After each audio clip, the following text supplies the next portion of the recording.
सूरत की सबसे ताजा सूरत को छोड़ दें तो ये दो तस्वीरें फिलहाल लगातार सुर्खियों में हैं। बेशक दोनों की कहानी अलग अलग है, लेकिन पुलिस की एंट्री में दोनों कहानियों को एक सा बना दिया है। एक के पीछे पुलिस कई राज्यों की सड़कें नाप रही है, तो दूसरे को उसी की दुकान, जिसे उसने खुद आश्रम नाम दिया, वहां जाकर उसकी सच्चाई को खंगालने का काम कर रही है। मुद्दा दोनों तरफ धर्म का ठेकेदार बनकर नई नई दुकानदारी का है। इनमें से एक का नाम अमृतपाल सिंह है, जबकि दूसरे का नाम माँ बाप ने तो संतोष सिंह भदौरिया रखा था, लेकिन उसने खुद अपना नामकरण करौली सरकार बाबा के तौर पर कर दिया। ये दोनों ही नाम मार्केट में बिल्कुल नए नए हैं। अमृतपाल तो फिलहाल पुलिस के साथ छुपन छुपाई खेल रहा। ये खेल खत्म हो तब उसके खेल की कहानी बताएं। लिहाजा पहले मार्केट के साथ साथ टीवी के पर्दे पर नमूदार हुए सबसे नए बाबा से मिल लेते हैं। एक वैश्विक दिक्कत चल रही है, रूस यूक्रेन का युद्ध भी चल रहा है, उसको लेकर आपके क्या विचार, क्या वो रुकवा सकते हैं? जैसे पति पत्नी के संबंध अच्छे हो सकते हैं, भय आशंका शक खत्म हो सकता है, ऐसे उनका खत्म हो जाए, उनका भी रुक जाएगा। प्रयागराज पुलिस बहुत परेशान है, शूटर्स मिल नहीं रहे हैं, कुछ मदद नहीं करेंगे आप? नहीं, हमें क्या आपत्ति है, हमें कोई दिक्कत नहीं। पूछेगा कोई, पूछते हैं तो उसकी बात भी होती है। क्या मदद हो सकती है यहाँ से? होती रहती है। शूटर्स को ढूंढा जा सकता है? दुनिया में किसी को ढूंढा जा सकता है। इंडिया पाकिस्तान के बीच में बड़े धर्म युद्ध छिड़ा हुआ है, यहाँ भी अगर कोई वहाँ पे रिप्रेजेंटेटिव आता है कि उनका मसला भी सॉल्व हो सकता है? क्यों नहीं हो सकता है? आजकल H1N1 वायरस बड़ा फैला है, कोरोना का भी आता है जाता है, तो उसके लिए कुछ समाधान है आपके पास? सभी के पास समाधान है, करे ना। कोरोना ऐसी बीमारियों का समाधान यहाँ नहीं होता है। हमारे दरबार, कई लोगों की मौतें भी हुई। हमारे दरबार में जिन लोगों ने प्रक्रिया का पूरा पालन कर लिया था, किसी एक की भी मृत्यु नहीं हुई। कई श्रद्धालुओं से मिला आपके, वो कह रहे हैं कि पति पत्नी लड़ते हुए आएंगे और गले लगा के जाएंगे, इसका क्या कॉन्सेप्ट है? वही गंदगी चली गई, बाहरी स्मृतियां चली गई। कैसे करते हैं? तो पूरे विश्व की चिंता है। हाँ, चिंता है तो यहाँ समाधान है। आपस का विश्वास का रिश्ता खत्म हो रहा है, तलाक लेना चाह रहे हैं, ये स्मृतियां नष्ट कर दी जाए, नष्ट हो जाती, प्रेम हो जाता है। आज के करौली सरकार बाबा कभी उन्नाव के पवई गांव के संतोष सिंह भदौरिया हुआ करते थे। एक आम परिवार में जन्मे संतोष का बचपन गरीबी में भी था, मगर जैसे जैसे वो बड़ा होता गया, उसके सपने भी बड़े होते गए। पर किस्मत साथ नहीं दे रही थी। उसे लगा कि शादी के बाद शायद तकदीर बदल जाए। इसी के बाद उसने रेल बाजार में रहने वाली रेणु सिंह से शादी की, मगर शादी के बाद भी माली हालत नहीं बदली। संतोष को लगा कि उसकी पत्नी ही इसके लिए जिम्मेदार है, लिहाजा शादी के 3 साल के अंदर अंदर ही वो पत्नी से अलग हो गया।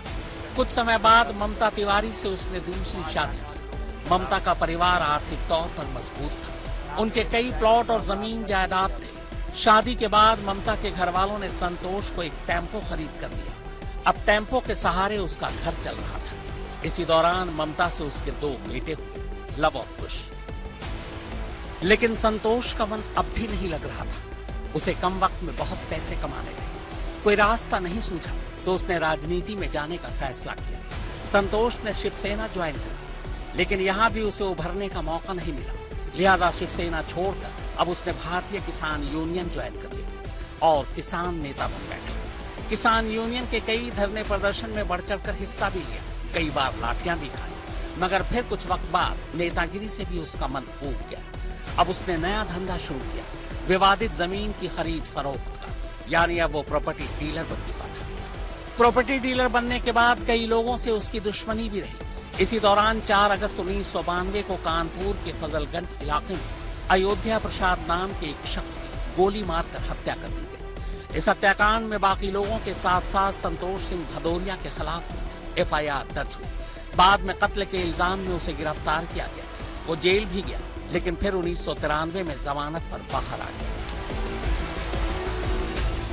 अब तक शायद कहीं न कहीं संतोष भदौरिया को लगने लगा था कि राजनीति में जाकर यह प्रॉपर्टी डीलर बनकर बहुत जल्दी वो अमीर नहीं बन सकता।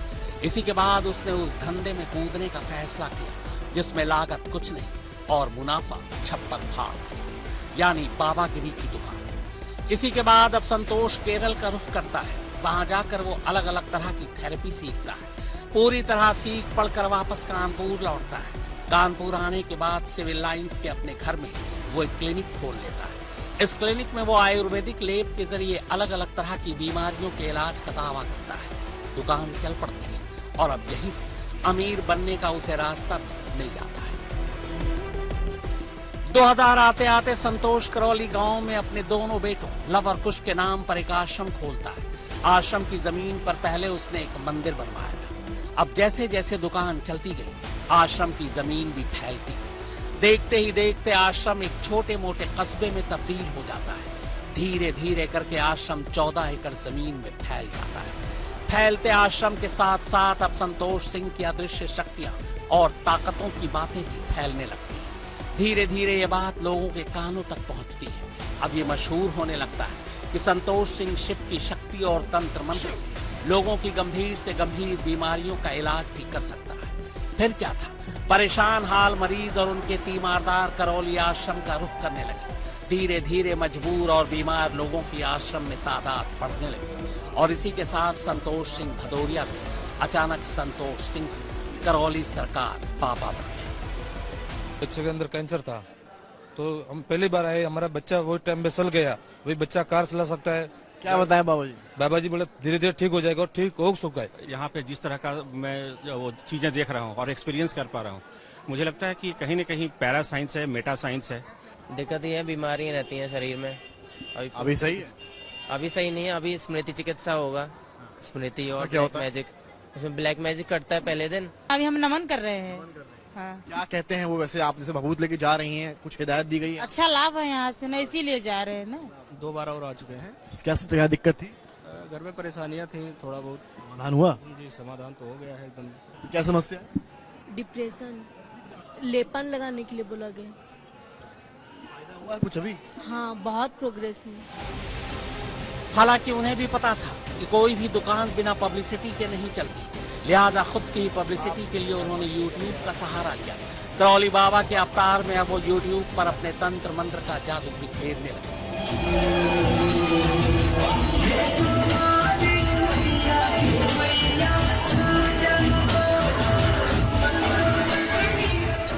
14 एकड़ में आश्रम और 3 साल में करोड़ों का साम्राज्य।